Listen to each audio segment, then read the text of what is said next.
Hello दोस्तों, मेरा नाम है मेहताब आलम और आप देख रहे हैं हमारा और आपका प्यारा खूबसूरत सा चैनल ग्रामर विद समानी। दोस्तों, आज हम चर्चा करने वाले हैं पास्ट कंटीन्यूअस टेंस के इंट्रोगेटिव नेगेटिव सेंटेंस के बारे में। यानी कि इसमें आपको क्वेश्चन भी पूछा जाएगा, सवाल भी होगा और वो वाक्य नकारात्मक भी होगा। यदि इस तरीके के वाक्य आपके सामने आए तो आप उसे इजीली वे में आइडेंटिफाई कर लें, यानी पहचान लें। इसीलिए आप उसके बारे में चर्चा करने वाले हैं दोस्तों। तो पास्ट कंटीन्यूअस टेंस के इंट्रोगेटिव नेगेटिव सेंटेंस की पहचान क्या है दोस्तों? इस वाक्य के प्रारंभ में अगर क्या शब्द आ रहा है और वाक्य नेगेटिव है तो हम उसको बनाने के लिए सिर्फ हेल्पिंग वर्ब लेंगे, फिर सब्जेक्ट लेंगे, फिर वर्ब की फर्स्ट फॉर्म लेंगे और वर्ब की फर्स्ट फॉर्म के अंत में प्लस आईएनजी लगा देंगे और ऑब्जेक्ट लिख देंगे तो हमारा वाक्य बन जाएगा। लेकिन अगर फर्स्ट टाइप का क्या कहते हैं क्वेश्चन है, इंट्रोगेटिव सेंटेंस है, अगर सेकंड टाइप का इंट्रोगेटिव सेंटेंस है यानी कि वाक्य के मध्य में कब, कहाँ, क्यों, कैसे आदि आए, तो उसके लिए हम पहले उसकी इंग्लिश लिखेंगे, यानी उसका पहले वर्ड लिखेंगे। जैसे कब आए तो व्हेन लगाएंगे, क्यों आए तो व्हाई लगाएंगे और कहाँ आए तो वेयर लगाएंगे। उसके बाद हेल्पिंग वर्ब सब्जेक्ट के अनुसार वाज या वेयर का प्रयोग करेंगे, फिर मेन वर्ब, उसके अंत में आईएनजी, फिर ऑब्जेक्ट लगाकर वाक्य को पूरा कर लेंगे। अगर नेगेटिव है तो हेल्पिंग वर्ब और मेन वर्ब के बीच में नॉट का प्रयोग कर लेंगे। बस इतना ही सिंपल है दोस्तों। आइए देखते हैं एक आध एग्जाम्पल करके, फिर हम उसे इजली वे में सॉल्व कर लेंगे। देखिए दोस्तों, हम पहले ही वहां मेंशन कर दे रहे हैं, एक बार फिर हम यहाँ मेंशन कर दे रहे हैं। पहले अगर वाक्य के शुरू में ही सिर्फ क्या आए तब हेल्पिंग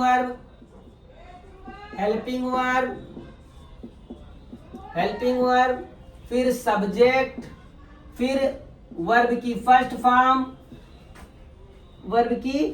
फॉर्म प्लस आईएनजी और फिर ऑब्जेक्ट कर लेंगे दोस्तों। लेकिन अगर वाक्य के मध्य में कब, कहाँ, क्यों, कैसे आ जाए, तब ये हेल्पिंग वर्ब से पहले भी हमें कब, कहाँ, क्यों की इंग्लिश पहले लिख लेंगे। जैसे कब आए तो हम यहाँ व्हेन लिख देंगे। ये फर्स्ट टाइप था दोस्तों। फर्स्ट टाइप इंट्रोगेटिव सेंटेंस जब रहेगा यानी वाक्य के प्रारंभ में सिर्फ क्या आए तब इस तरीके से हम इसको सॉल्व करेंगे। लेकिन वाक्य के मध्य में जब आ जाए कब, कहाँ, क्यों, कैसे, तब उसके लिए हम उसकी इंग्लिश अलग से यहाँ लिख लेंगे। जैसे कब आया तो व्हेन लिख लेंगे यहाँ पे, और सेम पूरा प्रोसीजर ऐसे ही फॉलो होगा। ये व्हेन हम पहले लिख लेंगे। अगर कहाँ आए तो यहाँ पर वेयर लिख लेंगे, और अगर क्यों आए तो यहाँ पर व्हाई लिख लेंगे। यानी कि जो बीच में आपको प्रश्न पूछा जाए उसकी इंग्लिश हम सबसे पहले लिखेंगे। क्यों आए तो व्हाई लिख लेंगे। बस यही है दोस्तों, कोई रॉकेट साइंस नहीं है। आइए देखते हैं एक आध एग्जाम्पल करके, फिर हमारा कॉन्सेप्ट बिल्कुल क्लियर हो जाएगा दोस्तों। एक आध उदाहरण हम हल करेंगे तो हमारे कॉन्सेप्ट क्लियर हो जाएंगे। बिना प्रैक्टिकल किए चीजें जल्दी इजली नहीं सॉल्व होती हैं या जल्दी नहीं समझ में आती हैं, इसलिए हम उसे प्रैक्टिकली प्रूव करके देखेंगे दोस्तों। देखते हैं कि आज तुम क्या खा रहे थे। लिखा है आज तुम क्या खा रहे थे, तो क्या नहीं खा रहे थे लिख दे। क्या नहीं खा रहे थे। अच्छा दोस्तों, हमें वाक्य के अंत में क्वेश्चन मार्क जरूर लगाना है। आज तुम क्या नहीं खा रहे थे, बीच में देखेंगे आप दोस्तों तो क्या बीच के वाक्य के बीच में आया है। देखो क्या, आज तुम क्या नहीं खा रहे थे, नहीं भी आया है, यानी क्वेश्चन मार्क भी है। इंट्रोगेटिव है और निगेटिव है। ये इंट्रोगेटिव हो गया दोस्तों और ये हमारा निगेटिव हो गया, यानी दोनों चीजें हैं, इंट्रोगेटिव निगेटिव दोनों सेंटेंस है। तो अब हम पहले ही बता चुके हैं जब वाक्य के मध्य में कब, कहाँ, क्यों, कैसे आए तो इसकी इंग्लिश हम पहले लिख लेंगे, फिर उसके बाद सब्जेक्ट के अनुसार उसकी हेल्पिंग वर्ब लिखेंगे।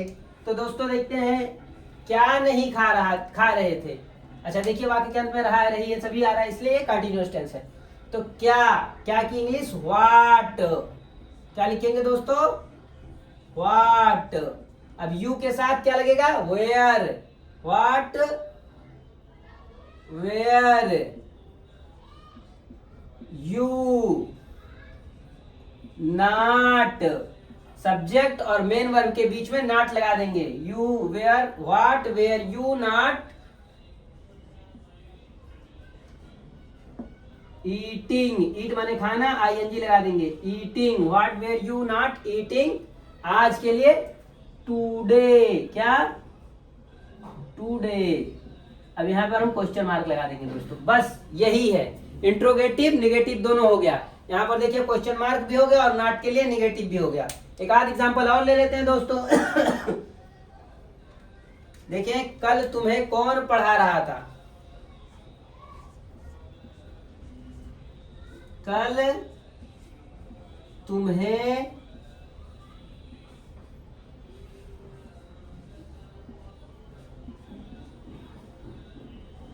कौन नहीं पढ़ा रहा था, निगेटिव भी है ना, तो सिर्फ तुम्हें कौन नहीं पढ़ा रहा था। जैसे प्रिंसिपल आए और पूछे कि यार, सब लोग बोल रहे थे कि टीचर नहीं पढ़ा रहे थे, तो पूछ ले कौन नहीं पढ़ा रहा था। तो उसी तरीके से कल तुम्हें कौन नहीं पढ़ा रहा था, या टीचर ने बोल दिया सब बच्चों को कि सब एक दूसरे को पढ़ाना है, सबक याद करा देना, पाठ याद करा देना। अब किसी लड़के ने नहीं पढ़ाया तो आके पूछे कल तुम्हें कौन नहीं पढ़ा रहा था, इस तरीके से। अब ये हमारा हो गया इंट्रोगेटिव नेगेटिव सेंटेंस। देखो, कौन ये इंट्रोगेटिव हो गया और नेगेटिव ये नॉट वाला हो गया, नहीं। अब देखते हैं दोस्तों, हमें बीच में कौन आया है, तो कौन के लिए इंग्लिश हमारी क्या होगी? Who, WHO, who. और तुम्हें की इंग्लिश यू, तो हु वेयर, यू के साथ हमेशा वेयर लगेगा, बहुवचन है ना, हु वेयर यू। अब सब्जेक्ट के बाद नॉट, मेन वर्ब और सब्जेक्ट के बाद नॉट का प्रयोग करते हैं, हु वेयर नॉट। अब पढ़ाने की क्या है? टीचिंग। टीच माने पढ़ना और टीचिंग माने पढ़ाना, आईएनजी लग जाएगा क्योंकि कंटीन्यूअस टेंस है। Who were not teaching you, who were not teaching, who were you not teaching yesterday.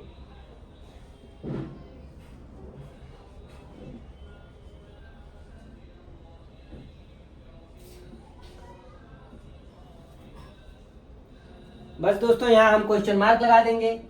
एक आध एग्जांपल और ले लेंगे ताकि आपका कॉन्सेप्ट क्लियर हो जाए, फिर हम आगे बढ़ेंगे दोस्तों। मुझे लगता है ये आपको समझ में आया होगा। मैं इसको मिटाता हूं दोस्तों।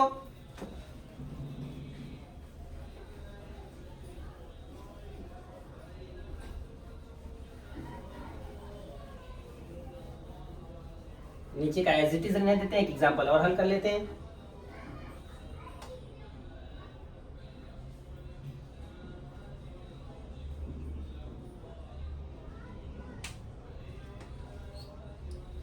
लिख दे, चपरासी